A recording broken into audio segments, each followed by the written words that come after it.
Welcome and thank you for tuning in to another episode of Tell Me Your Story, where I get to interview talented artists from around the world, and we get to know their personal story, and of course, get to listen to their talents, to their artistry. My name is Diego Mondragon. Why did I start this channel? Well, I have great respect for musicians and other artists that spend years and years refining their art and going through difficult times, because I know from personal experience that it's very difficult to make it in this field. So I have great respect for artists, and the artists that I'm going to be interviewing are not huge stars. However, they are very, very talented artists, as you will see. Today I'm very excited and honored to interview a great human being, a great guitar player. His name is Jose Molina. A native of Mazatlan, Mexico, Jose Molina has been playing music professionally for more than 5 decades. He has played with R&B greats John Lee Hooker and Bo Diddley, traveled with Carlos Santana's band, performed at jazz festivals in Ireland and Czechoslovakia, and been included in the Museum of Making Music's 50 Jazz Icons project. 2 of his original compositions were played as wake-up songs for NASA astronauts on the Space Shuttle Discovery and Endeavour in 2008 and 2011. Inspired to pursue a lifelong goal of obtaining a college education, Jose enrolled in Grossmont College's music program in 2003. Graduating with honors, he delivered the student address at his commencement and counts his associate's degree in music as one of his finest achievements. His current recording project is a follow-up to Only by Grace, an album that earned him recognition among the best local jazz artists by the San Diego Music Awards.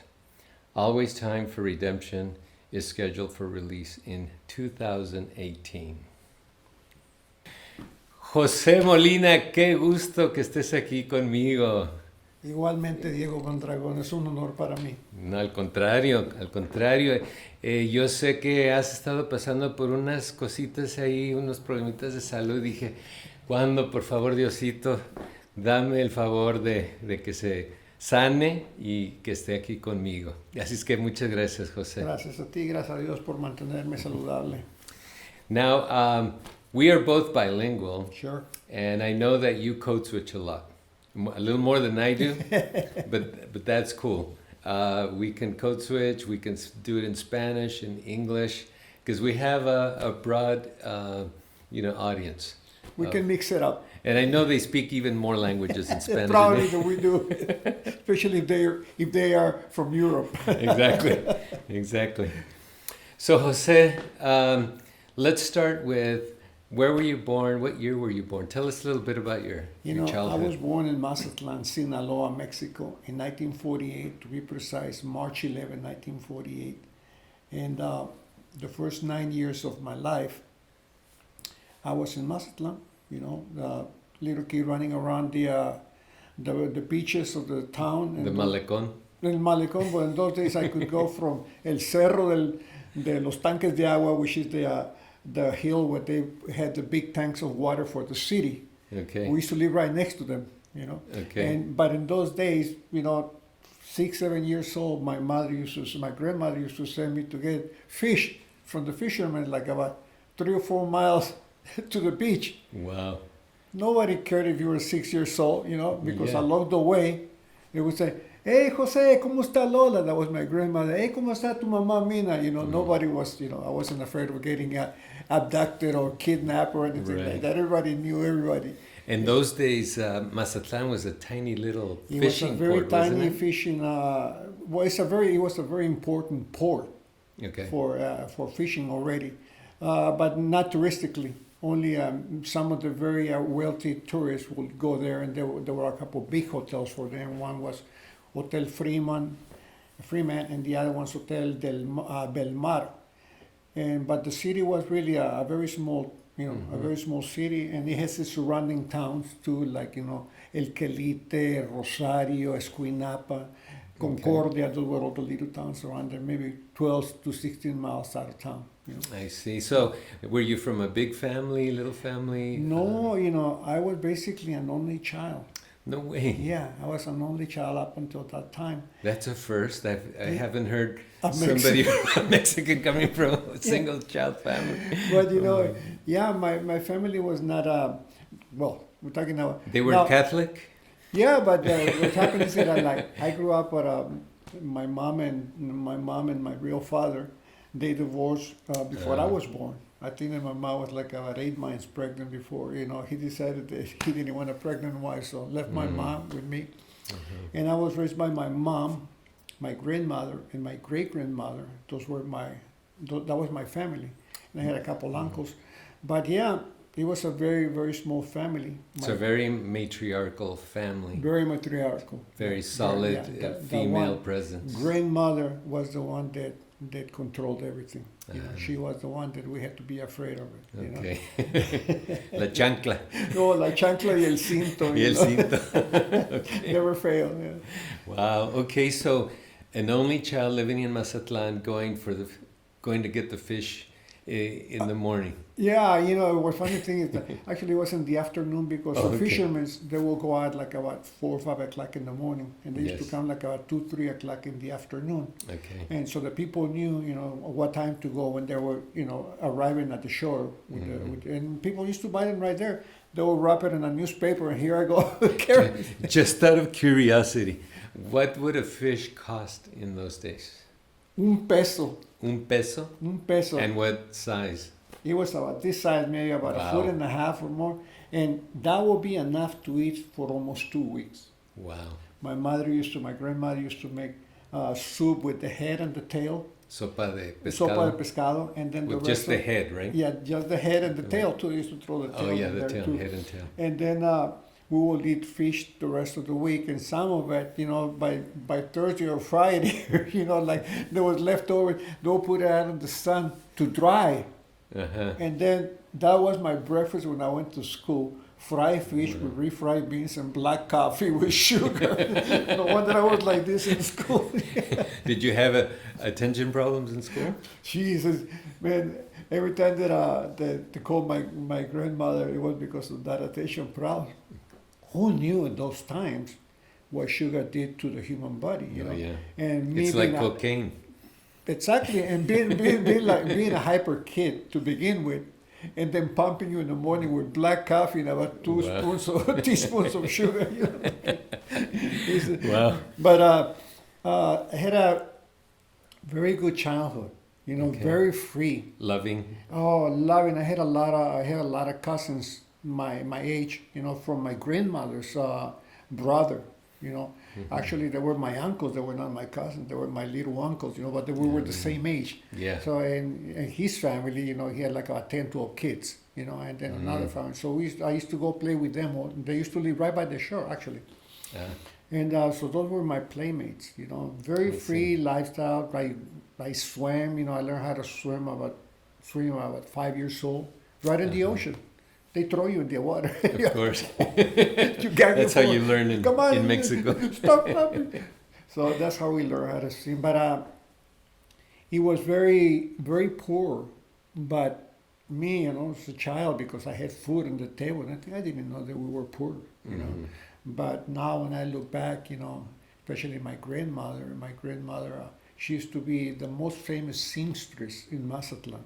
Okay. She used to make all the dresses for all the big society ladies that for the carnival. What was February. your grandmother's name? Dolores Islas Rivera, that was her name. Okay. And my mother's name was Guillermina Serrano Islas. Okay. And my great-grandmother, which she was basically the one that raised me, was her name Maria Rivera. Okay. Because my grandmother was the one that worked from sun up to sundown, sewing dresses. And what did your mom do? My mom, at 20 years old, she went to work for a hardware store in Mazatlan, the only one hardware store there. And because my mother knew, a very young, she was able to go to secondary school. Mm-hmm. She was very bright. My mom was very bright, so she learned shorthand and typing. Mm-hmm. So she was working at the hardware store. Do you remember the name of it? I think it was Milan, Casa Milan, Casa Ferreteria Milan. Yeah, I just in think case some Someone- people will somebody know from about Mazatlan that. remember. Yeah, but that was my life right then and there. And That's cool. I didn't know anything about being poor or anything because I had everything. I had freedom more than anything.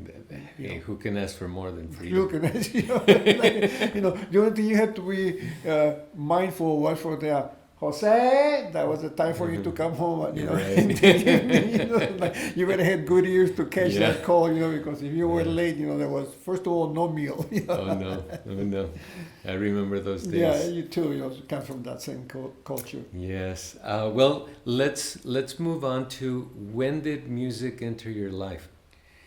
Well, a funny thing, like in my family, I cannot trace any relative that was a musician. Maybe a great uncle or grandfather somewhere around there that somebody told me they play violin, but nobody knew him. But when we moved to Tijuana, of course, my life changed because all of a sudden, I went from listening to banda music, which is all I used to hear in Mazatlan. I'm sorry. La Banda del Recodo, All of a sudden, I moved to Tijuana. Well, the Banda Recodo was pretty good. I like that. Listen to this. La Banda del Recodo de Cruz Lizárraga. To this day, I found out that we're actually related. Really? Yeah, I never knew that until I found out a couple of guys here in Tijuana, they said, "De Lizárraga, yeah, I'm from Mazatlan." We start talking, so I somewhere in the line. But when I moved to Tijuana, all of a sudden... Now, let me say a little bit about that because the original banda de Lizárraga, I mean, I shared the stage with them in El Campestre. No kidding. At a wedding when I was very young, playing with my father. We played for the dinner and then La Banda. And it was the first time I had heard banda music. What the hell is that? Boom, boom, boom. But it was beautiful. It was orchestrated beautifully. And nothing against people that like banda, but it's so different than what we hear today. Yeah. Isn't it? And they will tell you that, it's just like everything evolved, these are new kids, they start putting a twist, like like bringing electric bass or congas to banda, which it didn't exist. The only thing that existed was the tuba, and the big, huge drum that this guy beat on it, Yeah.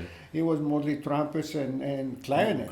Great arrangements. Great, fantastic arrangement. Yeah. And what happened is that it was very happy music. What was his first name?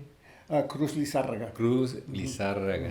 ¿Y Banda Limón? No, La Banda del Recodo. Banda del Recodo. La Banda del Recodo de Cruz Lizárraga. Yeah, of course, that's where everybody parties and dances and the tequila comes out. The parties, the weddings used to be 3-day events. Yeah. And the banda was there, and then they go to sleep at 3-4 o'clock in the morning. Yeah. Wake up about 7-8 and start all over again for another 24 hours. So that's the kind of music that I heard when I was a little kid, and then transplant myself to Tijuana. When did you come to Tijuana?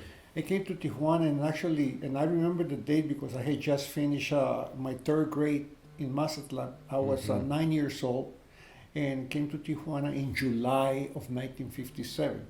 Okay. And came to live right at the heart of the city, in Calle Quinta, entre Mutualismo y F, right next to Escuela Martinez, So I was right in the heart of town. And what brought you guys to Tijuana? But what happened is that my stepdad, Ascensión Natividad Maestre Arce, he had already been on the border, and actually he had been in the States. He had worked como bracero in those days. They used to hire, But he didn't work in the fields. He would work in restaurants. He was a chef and a very lo que le llamaban capitán de meseros. He was always, like a maitre d'. Muy Catrín. Muy Catrín, yeah. So that's why we came to Tijuana, and lo and behold, that man is the success. Is the reason of the success of more than 10 families. Wow. Because when we got to Tijuana, all of a sudden, Castel Lola came, all of a sudden, and something came, and they used to always stay in our house until they got a job. are these They will come from Mazatlan or family? Family will come, like cousins and, Oh, okay, and okay. aunts. You know, like I remember there was one aunt of mine, one of my dearest, Tia Lolita, and she had studied already to be a teacher. Mhm. So she arrived in Tijuana, and she was probably no more than 20 years old. And they sent her to teach in one of the ranches outside of Tecate in El Valle de Las Palmas. Okay.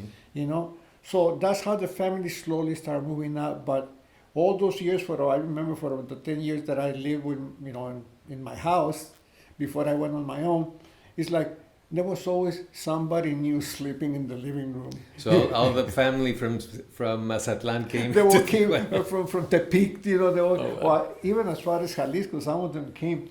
And funny thing, they came to Tijuana, and they were, hardworking. They had really hard work ethics. Yeah. And they all work, and before you knew it, they were already on their own. They got married, they had kids, and they came to the States. They made good money. They went back to Mexico, and they settled down back in Mazatlan. All that. Some of them they stayed in Well, that's a testimony to the wonderful extended, family life that Mexicans have. That there's always helping one another and bringing the family together, and it's beautiful. Now let's talk about you. Okay. Because I want to know when you first started, when you picked up your first guitar. Who influenced you? What happened to Jose? You guys the big story of Jose Molina Serrano's life. Like I say, we arrived in the border, 9 years old, and I never heard anything but banda music. And all of a sudden, I hear on the radio the Everly Brothers, Elvis Presley, and then among that, all the country players of that time, country singers, they were already out in those days. Because AM radio, they played everything. Yes. It wasn't like it was just jazz or anything. In those days, there was no pop music. So the radio played everything, and when I arrived in Tijuana. So immediately my ear starts gravitating to that music. Okay. But little did I know that I was going to be a musician. And then Carlos Santana's family moved next door to us 3 months later. The Carlos Santana. The one and only Carlos Santana Barragan, that's his full name. Okay. And he moved next door to us. And his father was a very famous orchestra musician in Jalisco. He was a violinist, right? Yeah, he was a violinist, very, very renowned violinist, Don Jose Santana. And also a gentleman, a beautiful man. I love him. He was a real nice man to me. And they arrived to the border, and so immediately I had a playmate, because Carlos was exactly my age. He's 6 months older than me. All of a sudden, we start playing cowboys and Indians. He was Wyatt Earp, and I was Bad Matterson. He wanted to be Wyatt Earp because he had the biggest gun. Okay. So we start playing over there, and we start going to. Then school time came, like about a month or so later. We start going to school together, and I was in the classroom with two of his sisters. And then we'll get out of school around 3 o'clock in the afternoon, and Carlos and I will be playing cowboys and Indians, and all of a sudden we'll hear this voice from Carlos's mom, Carlos! And Carlos will start going, he was so mad that he was being called inside. Yeah. His father will call him at that time, 3, 4, 5 o'clock in the afternoon, to start practicing the violin. So Carlos was already playing violin, and I never seen a musician that close. And all of a sudden, Carlos is playing violin.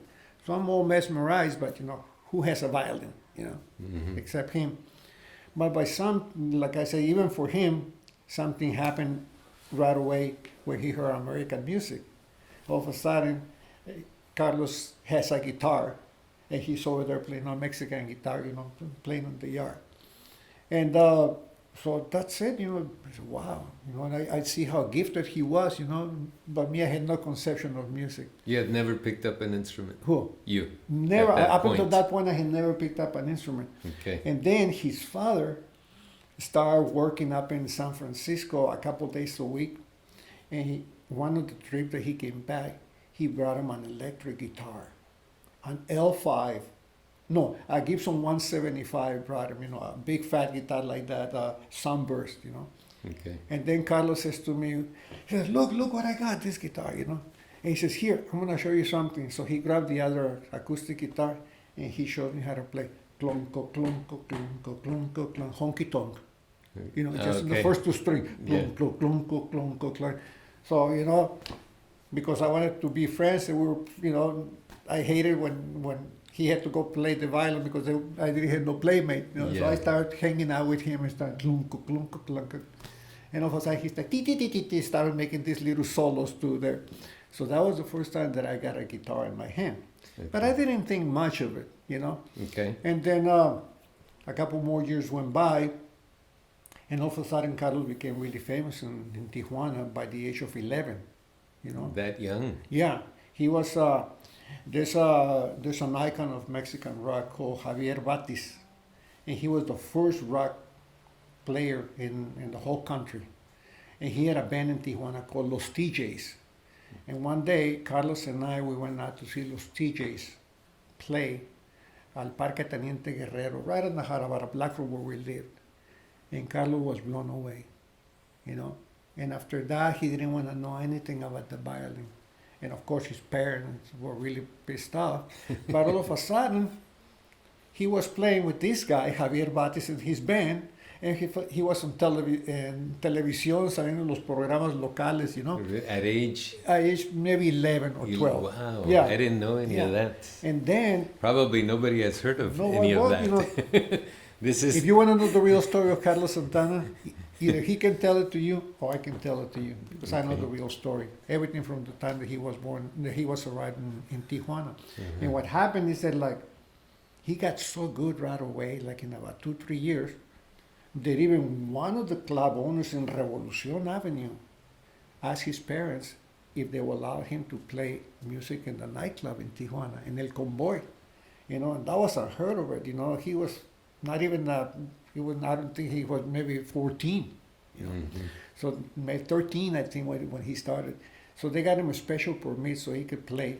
He could Mhm. play from about 4 o'clock in the afternoon until 9 o'clock at night. Mhm. You know, Before and the this- heavy drinking started. that, Right. you know, but by then there was already las encueratrices, you know, dancing Yeah, there. So yeah. he saw that immediately, you know, too.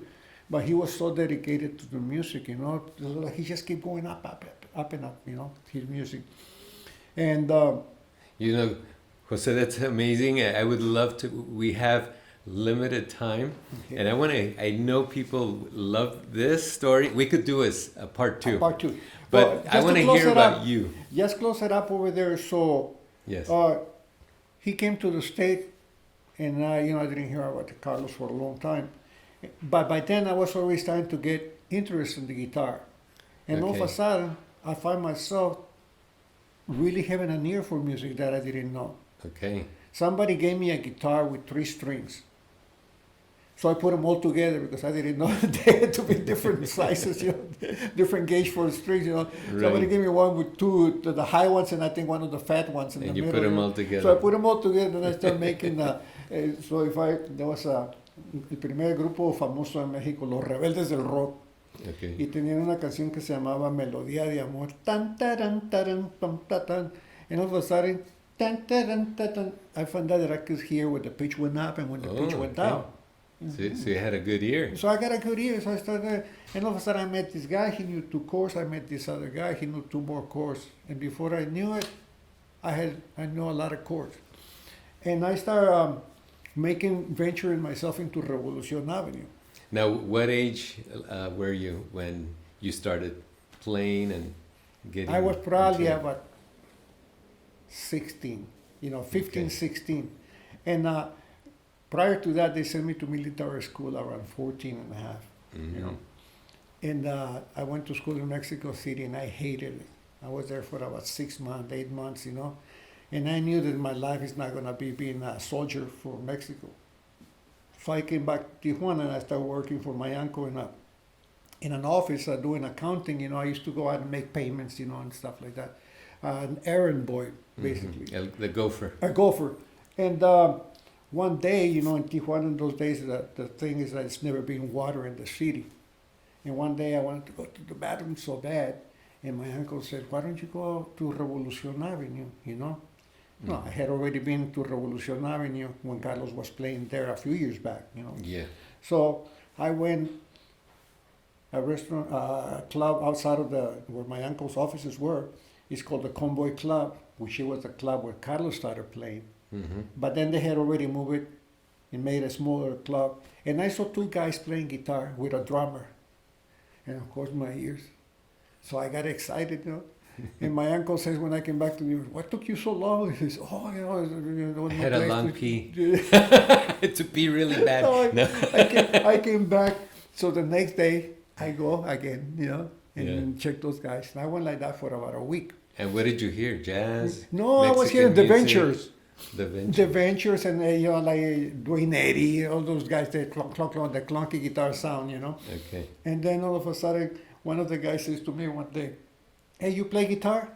And I said, boy, I know how to play a little bit of rhythm guitar, you know. He said, well, you know, got to remember that these guys used to start like about 12 o'clock in the afternoon until 10 o'clock at night, non-stop, for about $2 Wow. all day long, you know.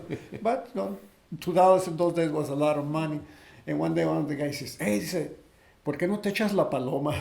You know, meaning, why don't you, you know, so that I can go, you know, Why don't you sit get a in? bite to eat or something, you know. Yeah. So I went on there, I was still playing, I think we played the same song like about 6 times in a row, Walk Don't Run, because there was nobody in the place. You know, so, Hey, good so time. nobody cared. Good time to practice. Good time to practice. And the guy gave me 35 cents for playing for him for about 2 hours, you know. Yeah. So by then my uncle was on to that I was doing something, you know, because I will go to, you know, I leave the office and go over there and come back 3 hours later. And then one of the guys said, well, why don't you come and play with us? You know, here we'll give you $1. And I said, wow, $1. Probably more than what my uncle was giving me per week, you know. Yeah. So I says, So I go and tell my mother, Mom, I want to start playing music at Revolution Avenue. That came over well. In those days, that was the worst thing that you could tell your mother, that you were going to be a twistero in Revolution Avenue. And she looks at the door and says, see that door there? He says, if you ever go and step on Revolution Avenue, he says, don't come back. Wow. I was 14 years old. He says, almost 15. And he says, I took it up on it. And you So I took the left. door. You left. I left, and I went and hang out all day and all night at Revolution. And I remember one of the guys in the corner, an older gentleman, had a used car lot. And I asked him if he would let me sleep in his car. You know, one of the cars. It used to be those 48 Chevys, you know, like that. Plenty of room. More than the room that I had in my house. But let me ask you, so by then you must have, your skills must have been pretty good. You know, it's incredible. As soon as I saw one guy play something, I could visualize it and play it myself. Wow. You know. So, and then I knew the name of the chords that I was playing, but I still didn't know anything about scale work or music theory or anything like that. So here I am hanging out on Revolution Avenue, and at least I'm making money to eat, you know, and I will crush with this guy or with this thing, you know, just like that. And I was standing outside of the Aloha Club, and it must have been around 1965. It was close to the summertime, it was nice and warm. And I'm sitting there was a famous club, the Aloha Bar. I remember Yeah, that. which to this day, I think that they're Yeah. finally going to demolish it, you know? No. Yeah. And so I'm sitting there, and all of a sudden, this guy comes like this. Pachuquito de Tijuana, Jaime Valle. Jaime Valle, who's that? Hey, who's that? Yeah. And then he says to me, hey, you play bass? And I says, no, I play rhythm guitar. He said, oh, don't worry, I'll teach you how to play bass. And then he walks into the Aloha Club and tells Don Luis, the owner, this tall Mexican, güero, pecoso owner, you know, you never own a pair of shoes. He used to work with huaraches. And Jaime says to Don Luis, hey, I got the band. And Don Luis says, okay, you start tomorrow, you know.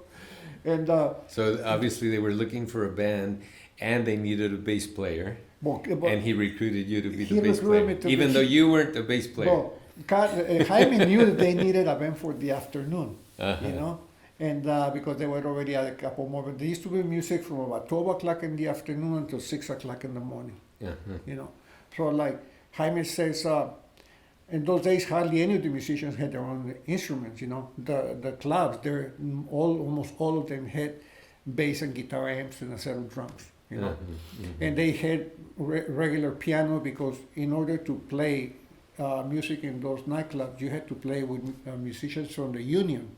Okay. You know, so like here we are, 15 years old, and I'm playing with musicians. They're like about 35, 45 years old. You know? So Jaime takes me to the back of the Aloha Club, and in about 2 hours, he taught me what carried me musically for the next 20 years. He taught me 2-5-1, what a 1-6-2-5 or 1-6-4-5 was, you know, what a relative minor was, and what a dominant. So that was Jaime Valle, and I started right then and there. Wow. Those are amazing stories. I didn't know that. Yeah. I know Jaime.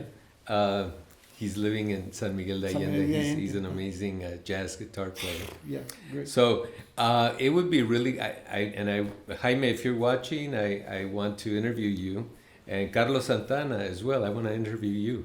One of these. I'm just a regular guy, you know. I play a little bit of violin, A little bit. and I would love to interview because this channel is to talk about amazing human beings like yourself, Jose. Thank you so much. So people can get to know, you know, all the stories of people that have dedicated so many years to their art, their craft. And wait till you hear Jose. He's an amazing guitar player. Jose, we're almost out of time. I'd like for you to, you know, look at camera, and that camera over here, and maybe say a little something to Jaime, maybe Carlos, and Yeah, to all those two guys, you know, I owe you so much, the inspiration, and you know, you're taking the time to teach me like Jaime Valle. Carlos Santana taking the time to take me with him on the road for 2 years in '96 and '97. That was an experience that I will never forget, you know. And I was allowed to play with the band many, many times on stage with that great band. Even here, you know, one day all my friends saw me play with Santana at the Embarcadero and says, "What? Jose playing with Carlos?" yeah, he's my buddy. So, Jose, we're actually out of time. That's okay. What I'd like for you to tell the audience is, because obviously you're going to play some songs for us. I can't wait. Do you want me to play and join you? Sure, you're gonna join I don't me. know what you're going to play, but I might. Can I improvise? I'm just gonna give you 2 chords. One song is E minor, so whatever you can play in E minor, Okay. your game, and the other one is in C major. I'll just do one. Okay. Tell the audience. Look at this camera over here, camera number 3, and let them know what you're going to play today for us. I'm gonna play a song that I wrote years and years back, probably about 20 years ago. I was watching a documentary on TV about guys in prison, that they were really bad guys when they were young. And they were interviewing them now when they're in their 60s and 70s, you know. They're not the same bad dudes that they used to be. And I felt so sad for them, you know, that they had to spend the rest of their lives behind bars. So I wrote this song called Imprisoned Souls, Almas Impresionadas. Almas impresionadas. Impresionadas. Y esa canción hice mi primer CD hace 20 años. Tengo trabajando en el segundo CD ya como hace unos 15 años. Okay. Y esa es una de las canciones que va a estar en ese CD. Y otra canción que se llama Vida Mía. Okay. Esta es una canción alegre cuando estaba tocando con una banda aquí en San Diego, en Old Town, Guadalajara Grill. All of a sudden I came with this groove, you know. Mm-hmm. And all of a sudden all the chord changes came, you know. Yeah. Including a key change. I said, whoa. And that's with our mutual friend Gerardo Nuñez. That was Gerardo Nuño. Yeah, actually I have a couple of versions, you know, some of my home records in the house with Gerardo and I playing. Yeah. By the way, Gerardo Nuño, I miss you. I love you very much. May you rest in peace. Sí, Gerardito, Yeah. que estés descansando en paz. Te saludamos desde acá.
Jose, it was such a pleasure to have you here. Thank you so much. It was an honor.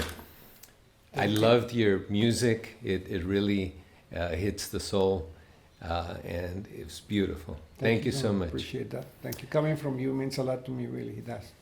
Gracias. You know the respect that I have for you as a musician. Thank you, Jose. And as a person, too. Thank you. Everybody, this is Jose Molina. I'm Diego Mondragon. Thank you for tuning in to another episode of Tell Me Your Story. If you liked what you saw, please subscribe, comment, and share. Thank you very much. Take care of yourself and each other. Thank you.